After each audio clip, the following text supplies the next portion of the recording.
Sou arqueólogo, ou melhor, sou formado em arqueologia. Concluí minha graduação no ano passado e desde então venho trabalhando na pós-graduação. Este é um campo altamente competitivo com poucas vagas abertas. Perdi por pouco esta oportunidade no verão passado, candidatando-me a mais empregos enquanto trabalhava num banco. Estudei em uma universidade britânica, especializando-me na colonização saxônica da Grã-Bretanha no século VI. No mês passado, um dos meus professores, que chamarei de Aidan, me enviou um e-mail. Alguém encontrou um possível novo assentamento. Não direi exatamente onde, mas ficava mais a oeste do que qualquer aldeia saxônica anteriormente conhecida. Ela estava cavando há algum tempo e precisava de ajuda com seu trabalho. Tive receio de deixar o banco num prazo tão curto, mas quando ela sugeriu que o financiamento adicional para trabalhos de escavação poderia resultar em vagas para estudantes de pós-graduação, já não me preocupei com as minhas credenciais bancárias. Então, na manhã seguinte, peguei o trem apenas com roupas quentes, um saco de dormir e um laptop. Cheguei na estação na hora do almoço. Aidan me pegou e fomos para o local do evento. A Grã-Bretanha é muito desenvolvida, com pelo menos uma pequena aldeia a poucos quilômetros de distância. Portanto, o fato de termos ficado fora da estrada em jipe por quase meia hora foi bastante notável. Aparentemente, alguns batedores estavam caminhando e descobriram uma parede quase enterrada. Deve ter acontecido o tempo todo, mas desta vez eles levaram o assunto ao chefe escoteiro, que era historiador, e o chefe escoteiro ficou interessado, levando finalmente a universidade a se envolver. Quando cheguei lá, a escavação já estava em andamento há algum tempo. Os contornos de vários edifícios são claramente visíveis e estimo que o assentamento albergasse cerca de 30 pessoas. Aidan me ajudou a montar minha barraca e me mostrou o local. Éramos 5 lá no total. Não tenho um trabalho específico, mas suspeito que farei principalmente trabalho manual. Aidan e eu temos 20 anos de experiência juntos e como diretor local seremos responsáveis pela redação do relatório.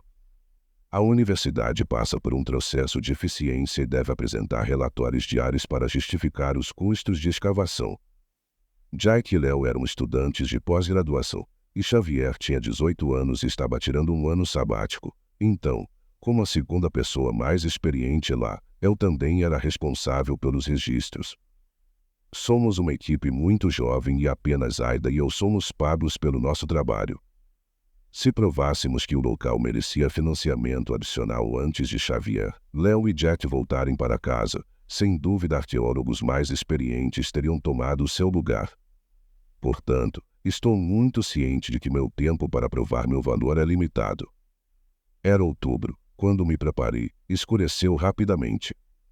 Mas, ansioso para conhecer o local, passei a última hora do dia estudando a planta, os desenhos e as medidas. Dado o meu conhecimento de assentamentos semelhantes, fiz algumas previsões sobre a extensão do local e onde poderíamos encontrar edifícios adicionais. A julgar pelo resto do edifício, imaginei que o assentamento fosse provavelmente pós-cristão e estimei a possível localização da igreja. Passei os 2 dias seguintes procurando uma igreja. Tínhamos equipamentos muito limitados por falta de recursos, mas eu estava certo quanto ao local. No terceiro dia, descobri parte de um muro de pedra, um sinal revelador de uma igreja, e pedi a Xavier e Léo que me ajudassem a descobrir o formato. Encontrei 2 dias depois. Xavier estava ajudando Aidan, e Jack estava almoçando, então fiquei sozinho limpando o chão da igreja. Enquanto raspava lentamente a sujeira com uma toalha, vi um toque laranja na igreja. Peguei uma escova e limpei cuidadosamente a área e encontrei linhas laranja em ambas as extremidades que pareciam estar enterradas no chão. Isso me preocupou, embora não fosse esse o motivo na época. O fio laranja está muito longe da minha ligação com os saxões. Liguei para Léo porque sabia que ele estava interessado em textos saxões. Ele concordou que era diferente de tudo que ele já tinha visto antes. O local provavelmente foi contaminado recentemente. Mas não podemos saber com certeza. Léo e eu vasculhamos a área para revelar mais informações. Uma hora depois descobrimos uma rede de fios com cerca de meio metro de diâmetro. Eles vagam pelo solo de maneira orgânica, como um micélio fúngico. Um fio ficou exposto o suficiente para Léo colocar um dedo sob ele e levantá-lo. Antes de parar, a linha quebrou. Rapidamente virou pó, fazendo meu nariz coçar e Léo espirrar. Eu o repreendi pelo descuido e concordamos em encobrir isso. Já era fim de tarde e eu não queria que a umidade afetasse a área. Nosso orçamento limitado não nos permitiu cavar um abrigo, então apenas colocamos um pedaço de polietileno sobre a área e pesamos com pedras. Aidan não sabia mais do que nós sobre as possíveis origens do cabelo laranja. Ele tirou algumas fotos e nos disse para deixá-la em paz até que alguns de seus colegas tivessem a oportunidade de revisá-lo, e enquanto Sol se punha e Aidan digitava seu relatório diário, o resto de nós tomava algumas cervejas e adormecia. Na manhã seguinte, por volta das 6 horas, acordei com o som do motor de um carro arranhando meus sapatos. Saí da tenda. Aidan e Jack já estavam acordados e observando 4 furgões pretos estacionados perto do acampamento. Um homem de terno preto saiu do carro da frente e pediu brevemente para falar com o líder do projeto. Ele e Aidan se afastaram e começaram a conversar. Não entendo muito bem, mas algumas vezes ouvi Aidan levantar a voz durante discussões. Os outros já estavam fora da tenda e caminhamos cerca de 15 minutos até Aidan e o traje voltarem. Aidan nos disse que o projeto havia terminado e que precisávamos arrumar nossas barracas e partir imediatamente. É claro que pensamos que essa escavação marcaria minha carreira, e Léo e eu estávamos muito interessados em aprender mais sobre a linha laranja. Esses invasores não tinham conhecimento de arqueologia e sem dúvida destruiriam o local se não fossem controlados. Mas em meia hora arrumamos nossas coisas e entramos no carro. Durante todo o processo, ninguém saiu do furgão preto. Saímos e Aidan me deu uma carona para casa. Eu estava de mau humor naquela noite.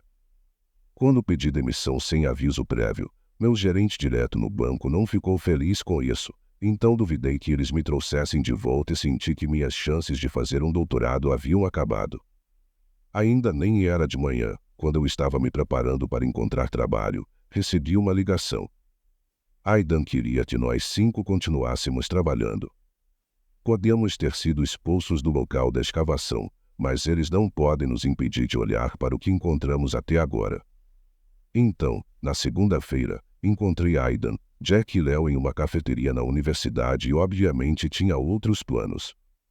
Inclui esboços, medidas, notas e fotos.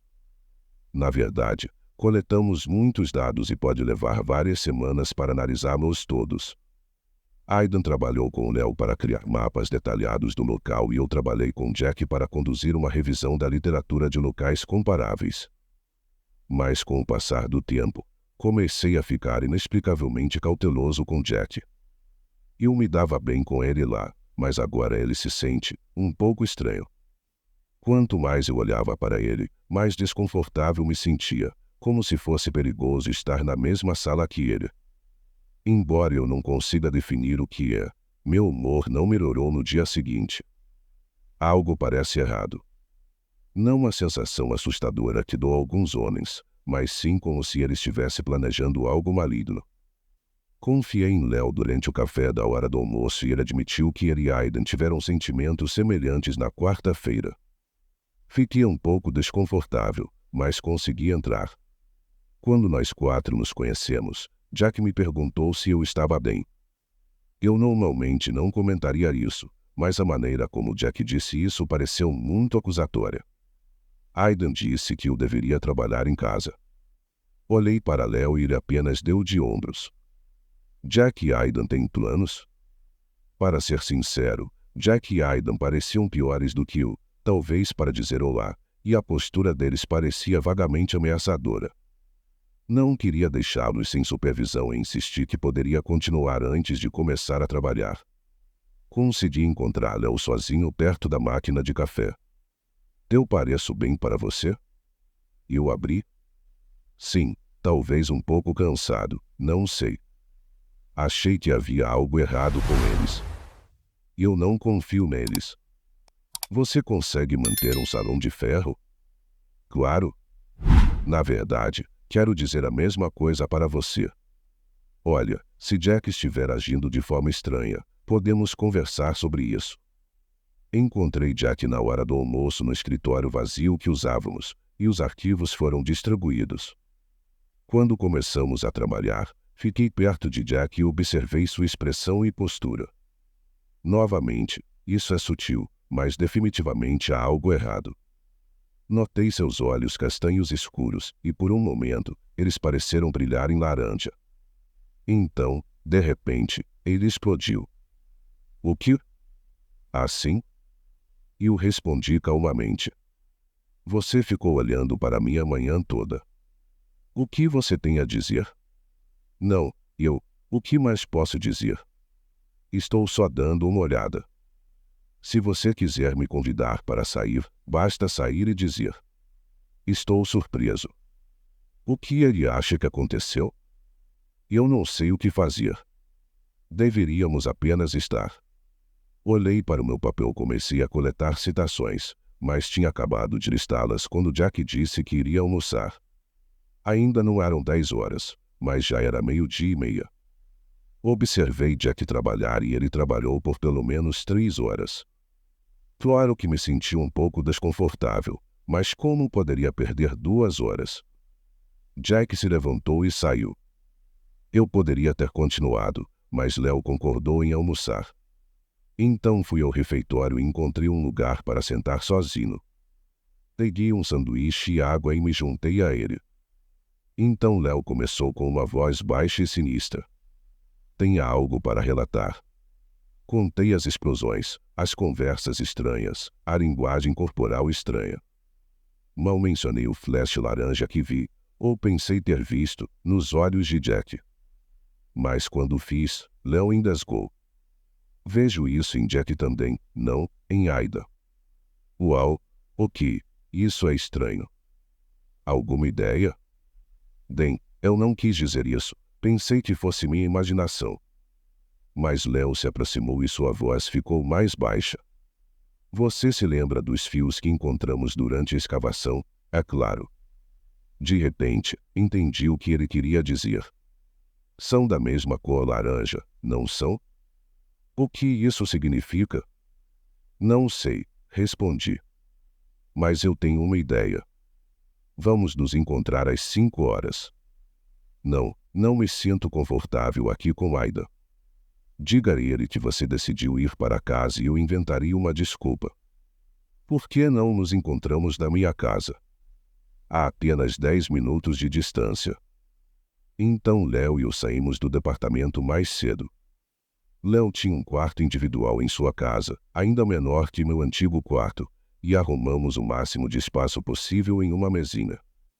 Ele me ofereceu uma xícara de café, mas eu não gostei e ele também não. O café da manhã daquela manhã foi amargo. Então, com um copo d'água, mãos e alguns cadernos, começamos a anotar tudo o que sabíamos. O que é Cordyceps sinensis? Antes que eu pudesse comparar, Léo deu uma olhada nas minhas anotações. Expliquei o que sabia. Isto é um fungo. Ele infecta formigas e assume o controle de seus cérebros. Eles leva para um local mais adequado para o crescimento do fungo e os come lentamente, transformando seu corpo em mais de si mesmo. Léo pareceu enojado por um momento, depois percebeu o que eu estava conseguindo com os fios laranja, em sua maioria parecidos com micélio, encontrados no local da escavação. Eles estão infectados? Léo abriu seu laptop e pesquisou no Google. Cometi alguns erros, mas o básico estava correto. Você acha que é isso? Bem, não, eles só infectam formigas. Mas acho que algo assim, algo que pudesse controlar os humanos, teria que ser mais complicado. Bem, todos nós vimos o laranja em seus olhos. Os olhos estão muito próximos do cérebro. Acho que isso explica seu comportamento estranho, correto? Discutimos muito esse assunto, trocando teorias. Algo que poderia infectar o complexo cérebro humano. Bem, tem que ser mais complicado. Os agentes do governo que fecharam nosso local de escavação logo chegaram. Eles deviam saber da presença do fungo, mas não da localização, portanto deve haver outros locais. Poderiam eles se conectar e operar como uma rede neural em todo o país e em todo o planeta, tornando-se um fungo inteligente que infecta seu hospedeiro para atingir seus objetivos? Percebemos que os agentes haviam chegado tarde demais. Não sei por que não nos colocaram em quarentena, mas não tivemos como contatá-los. Poderíamos ter perguntado a Aidan, mas se ele estivesse longe o suficiente não nos ajudaria. Temos que fazer algo nós mesmos. Não me lembro se foi Léo ou eu quem disse isso primeiro, mas relutantemente concordamos que era nossa única opção. Devemos impedir a propagação da infecção. Ficamos acordados até tarde planejando nosso próximo passo e eu dormi no chão do Léo. Eu estava doente em casa naquele dia, então fingi estar doente e peguei o equipamento que precisávamos, exceto o carro. Léo mandou uma mensagem para o irmão pedindo emprestado, dizendo que precisava dele para um projeto de faculdade. Na manhã seguinte, Léo foi ao departamento. Tentei dissuadi-lo, mas ele insistiu que alguém precisava ficar de olho na progressão da doença. Claro, ele está certo. Passei o dia juntando suprimentos. Teria sido mais fácil esperar o ônibus, mas tivemos que agir rapidamente. Encontrei Léo naquela tarde e fiquei um tanto aliviado ao ver que ele estava bem e que seu irmão havia saído do carro. Queríamos ficar e aproveitar a faculdade por uma noite, mas tínhamos trabalho a fazer, então Léo deu uma desculpa sem convicção e pegou o último trem para casa. Verificamos nosso equipamento, revisamos nossos planos e dormi no chão de Léo na noite seguinte. Fomos para a faculdade no dia seguinte. Eu andei e Léo dirigiu para não levantarmos suspeitas ao chegarmos juntos. Aquela manhã foi um dos momentos mais difíceis da minha vida. Fingindo notar que tudo estava normal, ele parecia diferente, de alguma forma distorcido, embora ninguém além de Léo e eu parecesse notar que Aidan não era o mesmo. Levamos Aidan e Jack para almoçar. Dissemos a eles que estávamos felizes por fazer parte deste projeto e que queríamos retribuir algo a eles. Nosso presente, dizemos. Aidan protestou, dizendo que deveria pagar por todos nós, mas eventualmente eles concordaram. Normalmente adoro comida mexicana, mas tinha um gosto estranhamente azedo, como se os ingredientes tivessem estragado de alguma forma. Mas não estamos aqui por trazer. Nosso plano era arriscado, mas funcionou. Não vou explicar o que é essa droga ou como a consegui, mas consegui enfiá-la na comida de Aidan e Jack sem que eles percebessem a chegada. Deixamos que comemorassem por cerca de 1 hora, tempo suficiente para que o remédio fizesse efeito. A essa altura, Aidan e Jack não estavam se sentindo bem, e Léo se ofereceu para levá-los de volta ao departamento. Eles estacionaram o carro dele no estacionamento do restaurante e nós os ajudamos a sentar no banco de trás. Sentei-me no banco do passageiro que Léo começou a dirigir. Claro, não vamos voltar para a faculdade. Dirigimos cerca de meia hora para fora da cidade, até uma área arborizada, longe de qualquer casa e fora da estrada principal. Léo fingiu preocupação e sugeriu a Aidan e Jack que eles poderiam querer tomar um pouco de ar fresco.